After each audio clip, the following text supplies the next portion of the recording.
और देखिए सबसे बड़ी बात यह है कि हम जो भी प्रारंभ कर रहे हैं उससे पहले आपको बता देते हैं कि आज हम एशिया का जो सबसे बड़ा गांव है, भारत ही नहीं अपितु पूरे एशिया का जो सबसे बड़ा गांव है, उस गांव के तट पर बैठ करके हम यह कार्य कर रहे हैं। और इसका नाम गहवर है। ये उत्तर प्रदेश के अंतर्गत आता है और गाजीपुर जिले में यह विद्यमान है। गहवर नाम का गांव है, एशिया का सबसे बड़ा गांव है। जैसे हमने लोगों से बात की यहाँ पर तो पता चला यहाँ की जो आबादी है वो लाखों में है और पूरे एशिया महाद्वीप में इतना बड़ा गांव कोई नहीं है जितना बड़ा गांव है। आप गांव के समस्त वासियों को भी देख सकते हैं, उनकी भी झलक का दीदार कर सकते हैं। एक बार इधर भी घुमा दो।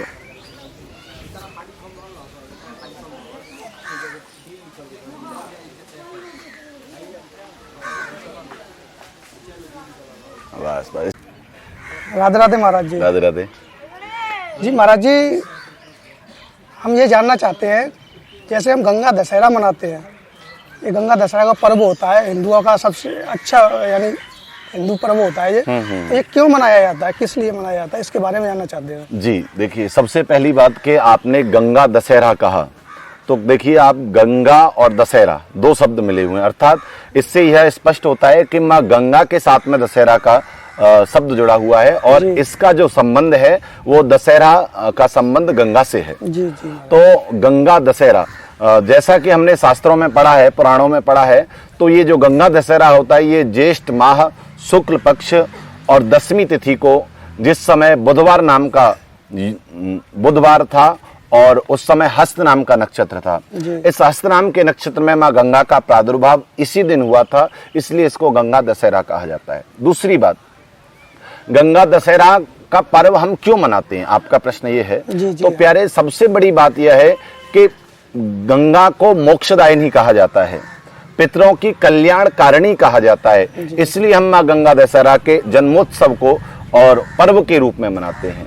जैसा कि हमने शास्त्रों में पढ़ा है, श्रीमद् भागवत जी में भी इसका वर्णन आता है कि महाराज सगर के 60,000 पुत्र हुए।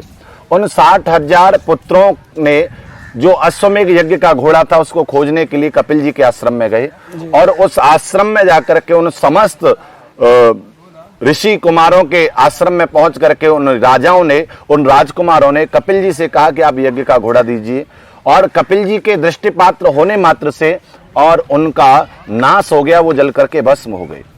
तब पुराणों के माध्यम से अंशुमान जो इनके वंशज थे, इन्हें पता चला कि पितरों के कल्याण के लिए हमको सर्वप्रथम माँ गंगा का प्रादुर्भाव पृथ्वी पर कराना होगा। इसके लिए अंशुमान ने तपस्या की, अंशुमान के बाद इनके पुत्र दिलीप ने तपस्या की और उसके बाद में इनके पुत्र भगीरथ ने तपस्या की। 3 पीढ़ियों ने तपस्या की और तीसरी पीढ़ी में जाकर के माँ गंगा का अवतरण हुआ। ये इसी दिन हुआ था, बुधवार नाम था और हस्त नाम का नक्षत्र था। तो जिस समय माँ गंगा का प्रादुर्भाव हुआ तो महाराज भगीरथ आगे आगे अपने रथ के साथ में चले और गंगा सागर से नीचे जाकर के, जहां पर कपिल भगवान नीचे के लोकों में विद्यमान थे, वहां गंगा माँ को लेकर के गए और वहां गंगा माँ के ले जाने के बाद में अपने जो पूर्वज जो राखी ढेरी बने हुए थे उनके स्पर्श करने मात्र से और माँ गंगा के स्पर्श मात्र से वो सब के सब मोक्ष को प्राप्त हो गए। तो ये गंगा माँ का महत्व है। और दूसरी बात यह है कि गंगा दशहरा कहने का भाव है 10 दिशाओं इस समय खुली हुई होती हैं, या हमारे शास्त्रों में कहा जाता है 10 योग बनते हैं, तब गंगा दशहरा मनाया जाता है। इसमें जैसे कि ज्येष्ठ का महीना, शुक्ल पक्ष, बुधवार और हस्त नाम का नक्षत्र, गर, आनंद योग आदि, व्यतिपात आदि नाम के योग, इन सब को मिला करके गंगा दशहरा का निर्माण होता है। दूसरा, शास्त्रों में कहा गया है कि आप अगर पितरों से पीड़ित हैं, या आपके लोग कहते हैं कि जैसे आचार्य लोग कहते हैं कुंडली में पितृदोष है या कोई भी और समस्या है, पितरों से संबंध, तो उससे मुक्ति कैसे पाएं या उसकी निवृत्ति कैसे हो। तो इसके लिए सबसे बढ़िया है आप गंगा दशहरा के दिन माँ गंगा के चरणों में जाकर के, गंगा जी के तट पर जाकर के अपने पितरों से संबंधित तर्पण आदि का काम करें। उसके लिए सबसे श्रेष्ठ है कि आप तर्पण किसी आचार्य से, किसी ब्राह्मण से कराएं। अगर आपको ब्राह्मण सुलभ नहीं है या आप नहीं करा सकते तो सबसे बढ़िया है आप स्वयं माँ गंगा से अंजलि जल लीजिए। और आप देख रहे हैं ये वाला जो भाग है, ये इसको हम पितृस्थान कहते हैं, यहाँ से लेकर के यहाँ तक आप ऐसे जल लीजिए और ऐसे पूर्वजों के नाम से। अगर आप इसमें कुसा लगा लें, जिसको डाब भी बोला जाता है, वो लगा लें तो और भी ज्यादा बढ़िया है। तो ऐसे करके आप पितरों के निमित्त तर्पण कर सकते हैं और तर्पण करने मात्र से आपके पूर्वजों को मुक्ति मिलेगी और उनसे अगर आपके प्रति रुष्ट चल रहे हैं तो उन्हें तृप्ति मिलेगी, क्योंकि माँ गंगा पितरों को तृप्त करने वाली हैं। दूसरी बात, यह गंगा दशहरा का जो पावन पर्व है, इसी दिन रामेश्वरम की स्थापना भगवान श्री राम ने की थी। रामेश्वरम की स्थापना जब सेतु निर्माण राम जी ने किया था तो उससे पूर्व रामेश्वरम की स्थापना हुई थी और उसके निमित्त भी हम इस गंगा दशहरा को जोड़ करके देखते हैं। इसलिए अब बहुत से लोगों का प्रश्न होता है कि महाराज जी, हम लोग घर में हैं या गंगा जी हमारे पास नहीं है या हम गंगा जी नहीं जा सकते, तो क्या करें?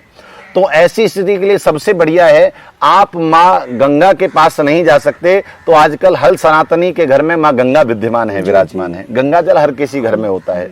तो जिस दिन माँ गंगा दशहरा का पर्व है, उसी दिन आप सबसे पहले अपने बाल्टी में जिसमें आप नहाते हैं उसमें थोड़ा सा गंगा जल डालिए, उसके बाद में बाकी का जल डालिए और उस जल से स्नान करिए और गंगा गंगा ऐसा बोलिए, गंगा गंगेत यो ब्रूयात। शास्त्रों में कहा गया आप 3 बार गंगा गंगा बोलते हैं तो आपके पापों का नाश हो जाता है। इसलिए आप माँ गंगा में स्नान कर रहे हैं, ऐसा मान करके, ऐसी भावना करके आप उस जल के अंदर स्नान करिए तो आपको संपूर्ण गंगा स्नान का लाभ मिलेगा। आप पीछे हमारे माँ गंगा का दर्शन भी कर रहे हैं, इस दर्शन करने मात्र से भी आपके पापों का नाश होगा और माँ गंगा का पुण्य फल आपको प्राप्त होगा। आप सभी को जय श्री राधे, जय श्री श्याम।